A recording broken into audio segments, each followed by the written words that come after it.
नमस्कार। आज बात करेंगे एक ऐसी असरदार कहानी की जो किसी की भी जिंदगी को देखने का नजरिया बदल सकती है। ये कहानी है समय की असली कीमत को समझने की। तो चलिए एक सवाल से शुरू करते हैं। एक ऐसा सवाल जो शायद हम सब ने कभी ना कभी खुद से पूछा होगा। इस सवाल का एक बहुत गहरा जवाब एक कहानी में छिपा है। चलिए उसे ही समझते हैं। तो इस सवाल को समझने के लिए मिलते हैं गौरव से। गौरव एक नौजवान है, एक छोटे से शहर में रहता है और एक बहुत ही आम लेकिन उतनी ही खतरनाक आदत का शिकार है। अब गौरव की कहानी ना शायद हम में से बहुतों को अपनी सी लगेगी।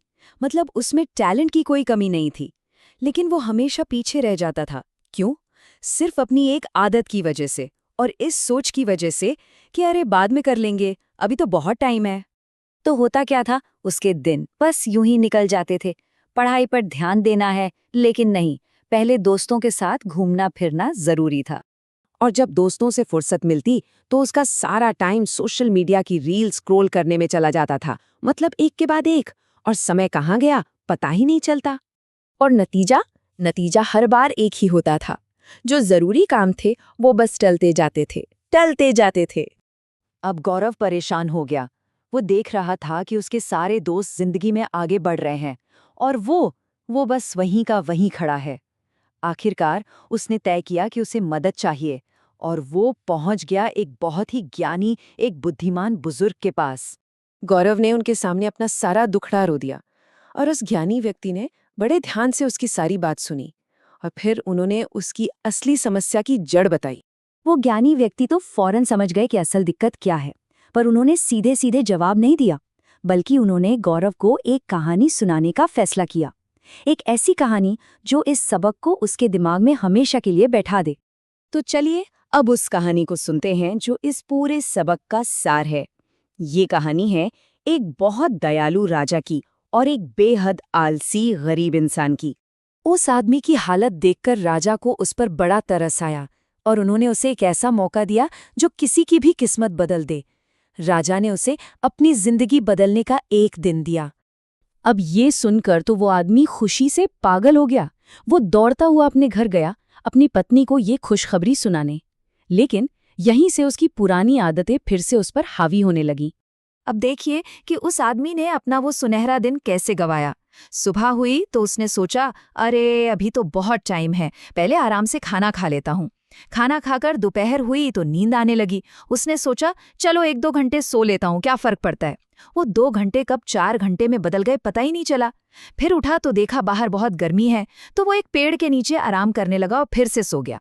हर बार बस एक ही ख्याल था, अभी तो बहुत वक्त है। और यही छोटी छोटी देरी उसका सबसे बड़ा मौका उससे छीन रही थी। और जब आखिरकार वो भागता हुआ महल पहुंचा तो क्या देखता है, महल के दरवाजे बंद हो चुके थे।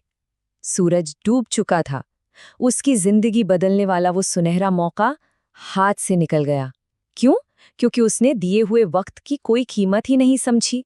ज्ञानी व्यक्ति ने कहानी खत्म की और गौरव की तरफ देखा। गौरव बस चुपचाप बैठा था, उसके पास कहने को कुछ नहीं था। ये कहानी सीधा उसके दिल पर लगी थी, और बस यहीं से सब कुछ बदलने वाला था।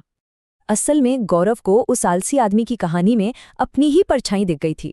उसे साफ साफ नजर आ रहा था कि वो भी तो रोज यही गलती कर रहा है, समय को यूं ही बर्बाद कर रहा है, उसकी कीमत ही नहीं समझ रहा। तो देखिए, ये सिर्फ एक कहानी नहीं थी, ये तो एक आईना था, और इस एहसास ने गौरव को अंदर तक हिलाकर रख दिया।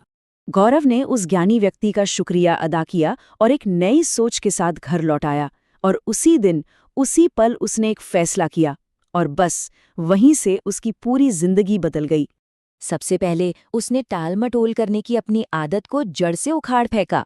अब वो अपने लक्ष्य पर ध्यान देने लगा, आलस छोड़कर मेहनत करने लगा, और नतीजा ये हुआ कि वो पढ़ाई में न सिर्फ अपने दोस्तों से आगे निकला, बल्कि अपने कॉलेज का सबसे होनहार स्टूडेंट बन गया। ये बदलाव साफ देखा जा सकता था। कहाँ वो एक फेलियर स्टूडेंट था और कहाँ वो अब टॉपर बन चुका था। ये दिखाता है कि जब कोई इंसान समय की कीमत समझना शुरू कर देता है तो कुछ भी मुमकिन है। और यही इस पूरी कहानी का सबसे बड़ा सबक है। एक बहुत ही सीधी लेकिन गहरी सच्चाई कि बीता हुआ वक्त कभी लौटकर नहीं आता। तो ये कहानी सिर्फ गौरव की नहीं है, ये हम सब की कहानी हो सकती है। ये सोचने पर मजबूर करती है कि कहीं हम भी तो कोई सुनहरा मौका नहीं गंवा रहे, अपने सबसे कीमती खजाने यानी अपने वक्त को यूं ही बर्बाद तो नहीं कर रहे।